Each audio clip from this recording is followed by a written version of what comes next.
Madame, Monsieur, bonjour et bienvenue sur RGDE Nouvelles. En ce mardi 14 octobre 2025, nous vous proposons une analyse sans détour de l'actualité qui façonne Haïti. Au cœur de notre bulletin, aujourd'hui, une nation sous une pression sécuritaire extrême. De la politique à l'économie, voici ce qui compte vraiment. Aujourd'hui, nos grands titres brossent le portrait d'un pays à un point de rupture. De la violence aveugle qui frappe les familles à la paralysie économique qui en découle jusqu'au débat crucial sur la souveraineté nationale, nous décryptons pour vous les facettes d'une crise sécuritaire qui s'intensifie d'heure en heure. Au cœur de l'actualité aujourd'hui, vague de violence sur le pays, un enlèvement ciblant une femme et 2 enfants en deuil d'Elma, tandis que de violents affrontements entre gangs et forces de l'ordre éclatent à Kinskof, Délugé et Mirbalais marquant une nouvelle escalade. La société civile se mobilise. Face à l'insécurité qui asphyxie l'économie, les entrepreneurs de Saint-Marc décrètent une grève générale aujourd'hui même pour exiger des actions concrètes des autorités. Haïti à la croisée des chemins. Un collectif de la société civile rejette fermement toute intervention étrangère tandis que les États-Unis confirment l'approbation d'une force multinationale et pressent les autorités haïtiennes d'agir. Nous développons ces titres pour vous dans un instant. Un pays sous tension. La spirale de la violence partant de l'enlèvement allant jusqu'aux affrontements armés.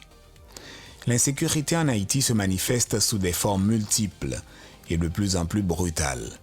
Elle ne se limite plus aux enlèvements crapuleux, mais s'étend désormais à des conflits intergangs pour le contrôle de territoire et de ressources, ainsi qu'à des confrontations directes et meurtrières avec les forces de l'ordre. Cette dynamique illustre l'emprise croissante des groupes armés qui n'hésitent plus à défier ouvertement un État affaibli. L'horreur d'un rapt à Delma 31. Ce dimanche 12 octobre, vers 16h50, une femme qui circulait en voiture avec sa fille et sa nièce a été violemment interceptée à Delma 31. Quelques instants après, elle a réussi à passer un appel déchirant à sa famille, lançant un cri d'alarme. « Mais yo pram actimonio ». Ils m'ont prise avec les enfants en français. Depuis ce bref message, les 3 victimes restent introuvables. Cet acte, qui s'ajoute à une liste déjà trop longue, confirme une tendance effroyable. Les femmes et les enfants sont de plus en plus pris pour cible, semant l'effroi et la colère au sein des communautés. Les proches, sous le choc, en appellent aux autorités pour une action immédiate. Kinskof est délugé. L'embrasement se poursuit. La tension est palpable sur plusieurs autres fronts. À Kinskof, dans la nuit du 11 au 12 octobre, des affrontements violents ont opposé la police nationale d'Haïti, la PNH, à la coalition criminelle Vivre Ensemble. Dans leur repli, les assaillants ont délibérément incendié la réserve écologique Wind Farm, un site emblématique, et ont proféré des menaces contre le Kanzoï. En réponse, le haut commandement a déployé un important dispositif incluant des équipes du SWAT, du CIMO, une task force et un véhicule blindé. Face à cette offensive, le maire de Kinskof, Jean Massillon, tire la sonnette d'alarme, affirmant que les gangs contrôlent désormais des pans entiers de sa commune, incluant les sections d'Obléon, Godet et Belot. Selon lui, pas moins de 3 des 5 sections communales sont sous l'emprise totale ou partielle des groupes armés. À Délugé, le 12 octobre, la localité a été secouée par des tirs nourris. Il s'agissait d'un conflit interne entre groupes armés déclenché par un désaccord sur le partage d'argent. Le bilan est d'1 mort et 3 blessés. Cet événement révèle l'instabilité des alliances criminelles et l'effritement total du contrôle de l'État dans certaines zones. À Mirbalais, également, le 12 octobre, la PNH a neutralisé plusieurs membres du gang Vivre Ensemble, après que ces derniers aient attaqué des points de contrôle policiers. Cette riposte musclée, qui fait écho aux opérations à Kinskof, démontre une tentative de contre-offensive ciblée de la PNH, face à la stratégie d'expansion territoriale coordonnée de la coalition criminelle. Cette violence endémique, subie au quotidien par la population, pousse le secteur économique à bout à réagir. L'économie aussi n'est pas épargnée de tout ce qui se passe dans ce pays. Elle est à l'épreuve. Saint-Marc décrète une grève générale. L'insécurité n'est pas qu'une crise sécuritaire, c'est aussi une asphyxie économique et sociale. Face à ce que beaucoup perçoivent comme l'inaction des autorités, les acteurs locaux sont contraints de prendre des mesures drastiques pour se faire entendre. C'est le cas à Saint-Marc, où l'Association des entrepreneurs de Saint-Marc, AESM, a décrété une grève générale de 24 heures pour ce mardi. L'objectif est clair, protester contre la montée en flèche de la violence dans le Bas-Artibonite. Une situation qui, selon l'AESM, s'est dégradée depuis le remplacement du commissaire Jacques Adair, illustrant la fragilité de la sécurité locale face aux décisions administratives. Selon l'AESM, l'inaction face aux groupes armés menace non seulement l'économie locale, mais aussi tout le tissu social et éducatif de la région. L'association avance une proposition concrète pour améliorer la coordination sécuritaire. La division administrative du département de l'Artibonite en 2 zones policières distinctes. Cette journée de paralysie économique se veut un véritable signal d'alarme adressé au gouvernement central. Les entrepreneurs espèrent ainsi forcer une réaction face à une insécurité qu'ils jugent désormais hors de contrôle. De la réponse locale, le débat s'élargit inévitablement à la question des solutions nationales face à l'aide internationale. Crise des souverainetés maintenant, le débat sur l'intervention étrangère. À chaque bulletin, évidemment, nous avons une association, un regroupement politique, un parti politique qui sort de son silence, qui s'exprime sur la prochaine intervention de la force anti-gang. Au cœur de la crise haïtienne se trouve une fracture profonde sur la voie à suivre. D'un côté, un appel vibrant à la souveraineté et à une solution nationale. De l'autre, le recours à une communauté internationale qui semble avoir déjà acté une nouvelle intervention. Le plaidoyer pour une solution haïtienne. Le collectif de la société civile, qui regroupe notamment le collectif du 4 décembre et plusieurs autres associations, a publiquement rejeté la résolution 2793 de l'ONU. Il la perçoit comme le prélude à une nouvelle intervention militaire étrangère déguisée. S'appuyant sur l'histoire, le collectif rappelle que les interventions passées ont systématiquement semé la désillusion, les scandales et la dépendance. Leur contre-proposition repose sur 3 piliers purement nationaux. Numéro 1, renforcer les forces armées d'Haïti, FADH, pour assurer la défense du territoire. Numéro 2, soutenir la police nationale, la PNH, pour garantir la sécurité publique. Et numéro 3, rendre le système judiciaire indépendant et efficace pour rétablir la justice. La position de la communauté internationale. En contraste direct, la communauté internationale, par la voix de l'ambassadeur américain à Port-au-Prince, a confirmé l'approbation du déploiement d'une force de 5500 soldats pour aider la PNH à combattre les gangs. L'enjeu est désormais de mettre en place cette force le plus rapidement possible. Au-delà de l'appui sécuritaire, Washington lance un appel ferme au Conseil présidentiel de transition CPT et au gouvernement haïtien, exigeant la présentation d'un calendrier précis pour les élections et la transition politique. Parallèlement, les États-Unis ont condamné l'hypocrisie du chef de gang Joseph Wilson, que tout le monde connaît sous le nom La Mort sans joue, qui s'est récemment opposé publiquement aux enlèvements. Cependant, pour une population haïtienne qui subit la violence au quotidien, ces condamnations diplomatiques sont perçues comme dérisoires. L'attente n'est plus aux mots, mais à des actes forts et concrets sur le terrain. Haïti se trouve donc à la croisée des chemins, tiraillé entre une volonté farouche de reprise en main nationale et la réalité d'une intervention internationale dont le déploiement s'organise. C'est la fin du premier segment de nouvelles. Madame, Monsieur, restez branchés, nous vous reviendrons après la pause.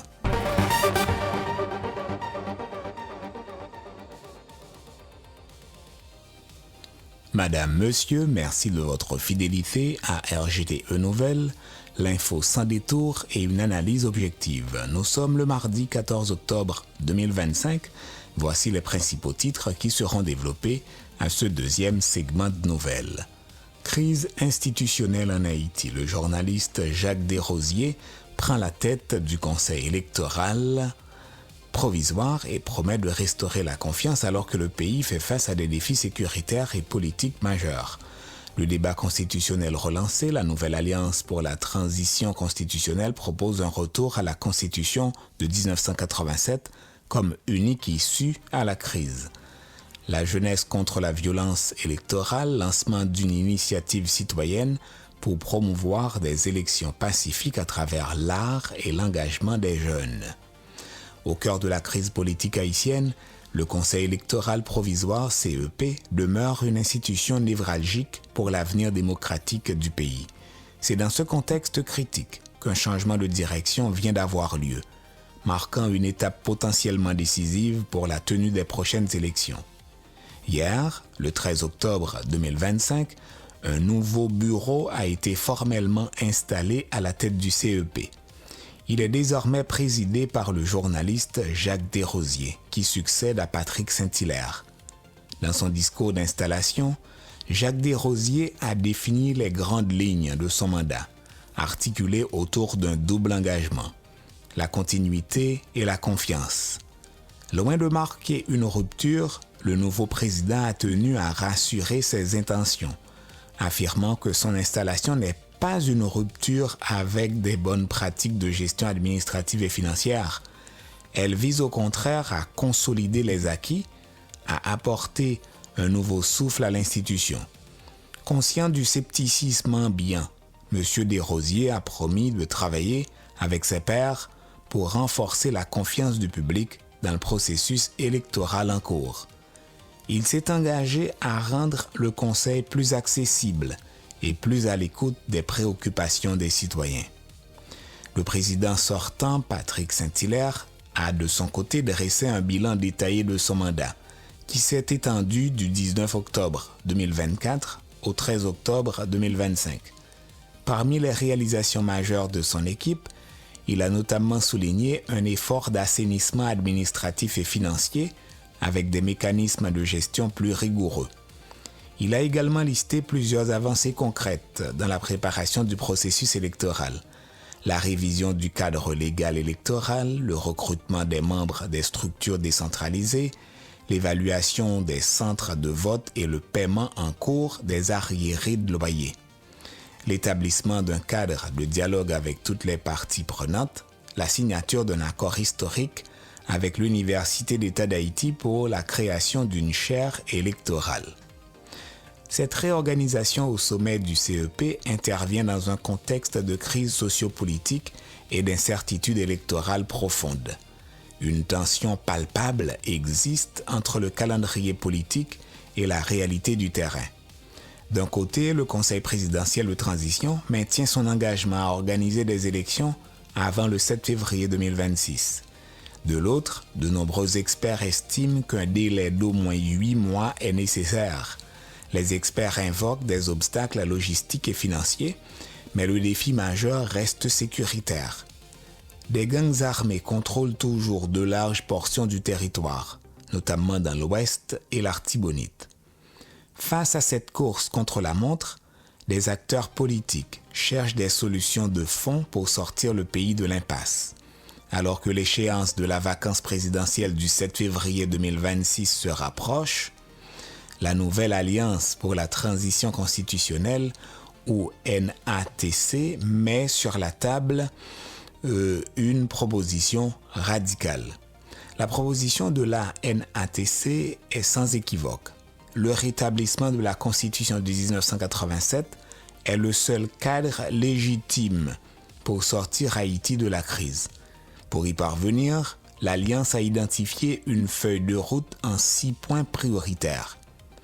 écarter la CARICOM du processus de résolution de la crise, réévaluer la présence et le mandat des forces kenyanes, lutter activement contre les oligarques et les réseaux de corruption, faire reconnaître les exactions des gangs armés comme des actes de terrorisme, obtenir un nouveau mandat des Nations Unies fondé sur des documents authentiques et restructurer les forces de sécurité pour répondre à la menace terroriste transfrontalière. La stratégie de la NATC repose sur 2 piliers. Le premier est diplomatique, saluant l'engagement du chargé d'affaires américain Henry Wooster pour affaiblir les gangs. Le second est juridique, une proposition du professeur Berg Hyacinthe autorisant le rétablissement de la Constitution par un simple décret ministériel. Fait marquant sur le plan géopolitique, d'après la NATC, cette approche d'abord écartée par l'administration Biden serait désormais à l'étude au sein de l'équipe de Donald Trump. Pendant que ces débats animent la classe politique de préférence, la société civile se mobilise pour s'attaquer à la racine même des défis auxquels le nouveau président du CEP est confronté, la méfiance historique du peuple envers le processus électoral. Pour briser ce cycle de violence et de contestation, des initiatives citoyennes émergent, convaincues que la paix se construit par la base. C'est dans cet esprit que l'organisation des frères philanthropiques a lancé le projet Jeunes Talents pour une élection sans violence. L'objectif est clair, utiliser l'immense talent artistique de la jeunesse haïtienne comme un vecteur de paix. L'ambition est de transformer radicalement la perception des élections pour qu'elles ne soient plus associées à la peur et à la méfiance, mais deviennent enfin un symbole d'espoir et de dialogue. Concrètement, le projet vise à sensibiliser les communautés pour qu'elles participent massivement aux élections prévues en mars. Mars, donc il y a une date. C'est la fin du 2e segment de Nouvelles, Madame, Monsieur. Restez branchés, nous vous reviendrons juste après la pause.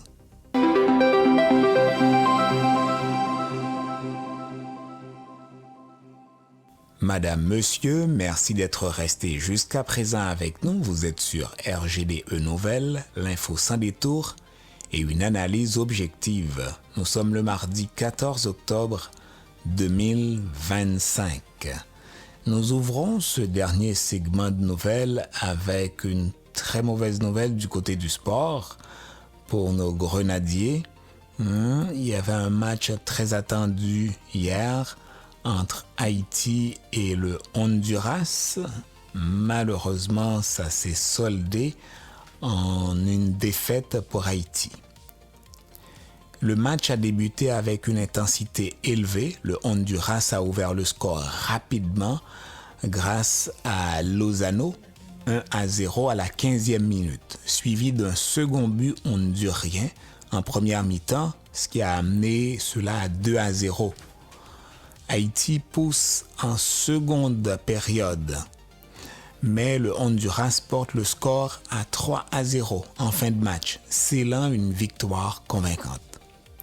Alors, c'est une victoire historique pour le Honduras qui prend la tête du groupe et se rapproche de la qualification.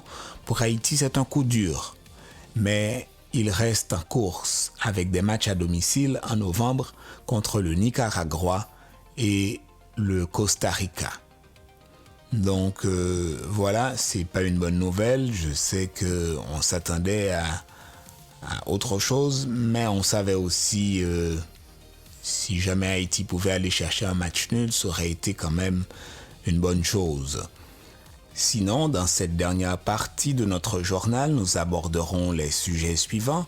Alerte sanitaire à Pellerin 5. La capitale fait face à une nouvelle crise de choléra avec plusieurs décès déjà signalés par des sources locales. Offensive diplomatique, le président du Conseil présidentiel de transition, Laurent Saint-Cyr, poursuit sa tournée internationale au Japon pour rallier des soutiens à Haïti. Le drame des unions forcées, Plan international, Haïti tire sur la sonnette d'alarme et lance un appel à la mobilisation nationale pour protéger les jeunes filles. Visa américain refusé. Un rapport du département d'État américain révèle qu'Haïti est l'un des pays les plus touchés par les refus de visa, mettant en lumière les obstacles à la mobilité. C'est le temps de développer ces titres annoncés.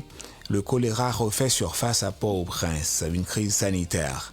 La situation sanitaire est de nouveau préoccupante dans la capitale. Une alerte a été déclenchée à Pellerin 5 dans la commune de Pétionville, où plusieurs cas suspects de choléra ont été identifiés ces derniers jours. Les témoignages locaux rapportent que plusieurs décès sont déjà à déplorer.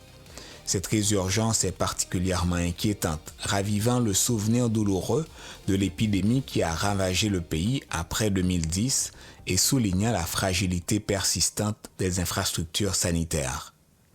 Face à cette urgence, le ministère de la Santé publique et de la Population, MSPP, s'est pleinement mobilisé. Les autorités sanitaires appellent la population à la plus grande vigilance et ont émis des recommandations strictes demandant de ne pas manipuler les corps des défunts sans protection. Alors que les écoles de la zone ont rouvert leurs portes, les parents sont invités à fournir de l'eau potable et du savon à leurs enfants pour renforcer les mesures d'hygiène. Alors que le pays lutte contre la résurgence de spectres sanitaires du passé, une initiative cruciale vient redonner espoir dans un secteur vital, celui de la santé maternelle. Une nouvelle cruciale pour la santé des femmes en Haïti.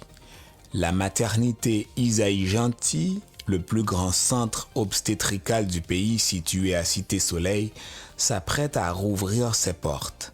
Cette initiative, fruit d'une collaboration entre Médecins sans frontières, MSF, et le MSPP, intervient dans un contexte dramatique où, selon MSF, près de 60% des accouchements à Port-au-Prince se déroulent sans aucune assistance médicale. Fermée en 2024 en raison de l'insécurité, sa réouverture est un soulagement immense.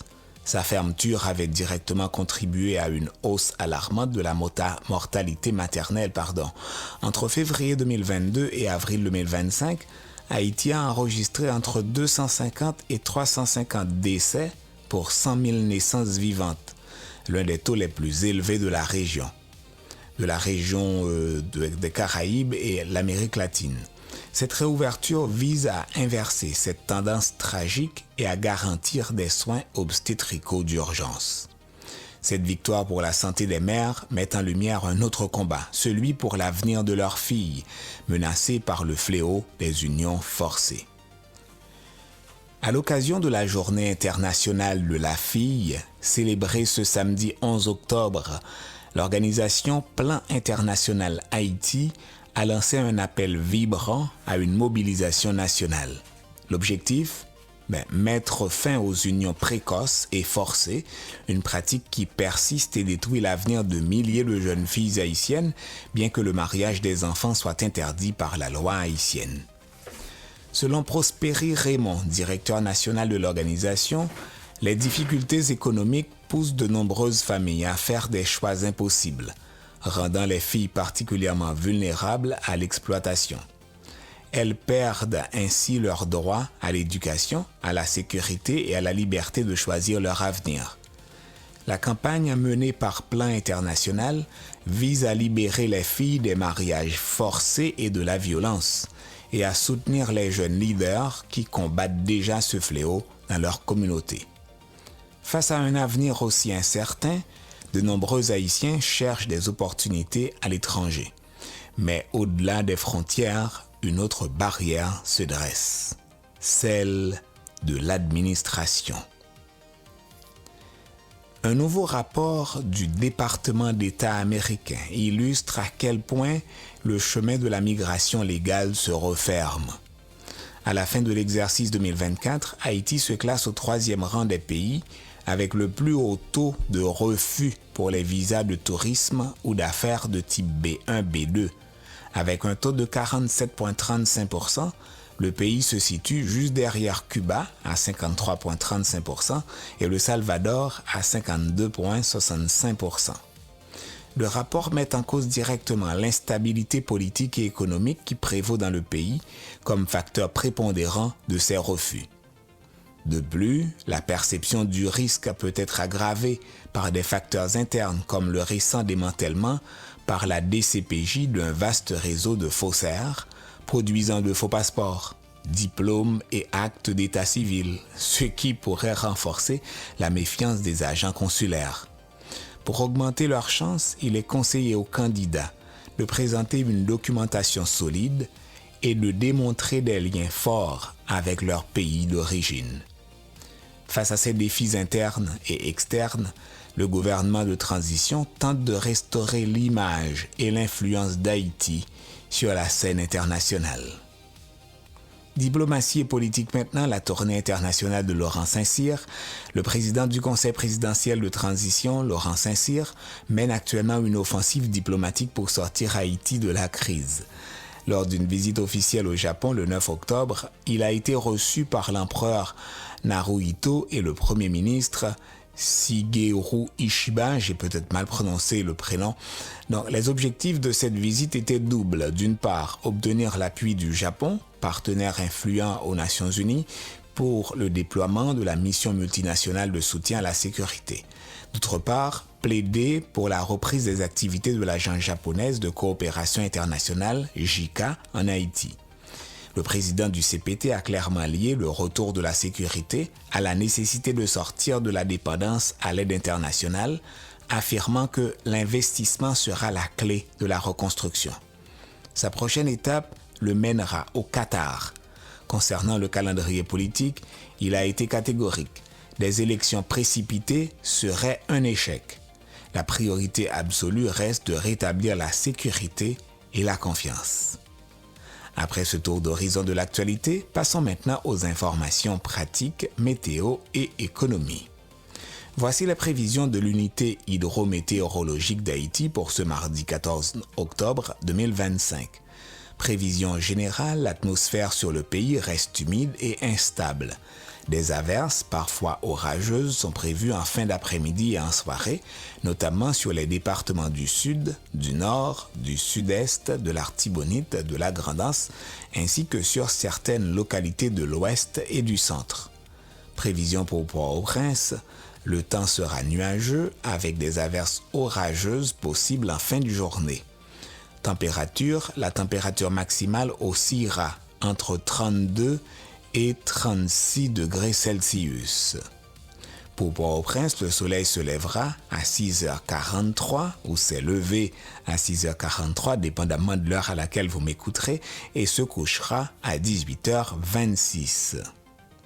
Passons maintenant à l'économie. Selon les dernières données publiées par la Banque de la République d'Haïti, le taux de référence en vigueur datant du 12 octobre s'établissait à 130 gourdes et 67 centimes pour $1 américain. Pour conclure ce segment de nouvelles, Madame, Monsieur, rappelons quelques-uns des titres développés à ce journal. L'alerte au choléra qui frappe Pèlerin 5, l'offensive diplomatique du CPT au Japon, le cri d'alarme contre les unions forcées et les difficultés d'obtention de visas américains pour les Haïtiens, et Haïti a perdu devant le Honduras 3-0, 3 en faveur de Honduras. C'est tout pour ce bulletin de RGDE Nouvelles, l'info sans détour, une analyse objective. Merci de nous avoir accompagnés. Rendez-vous au prochain bulletin pour continuer à suivre l'actualité ensemble. N'oubliez pas d'aimer, de vous abonner et de partager pour soutenir notre mission, bâtir un pont d'information entre Haïti et sa diaspora. On se retrouve très bientôt pour d'autres nouvelles et histoires qui comptent. Restez connectés, restez fiers. Au revoir.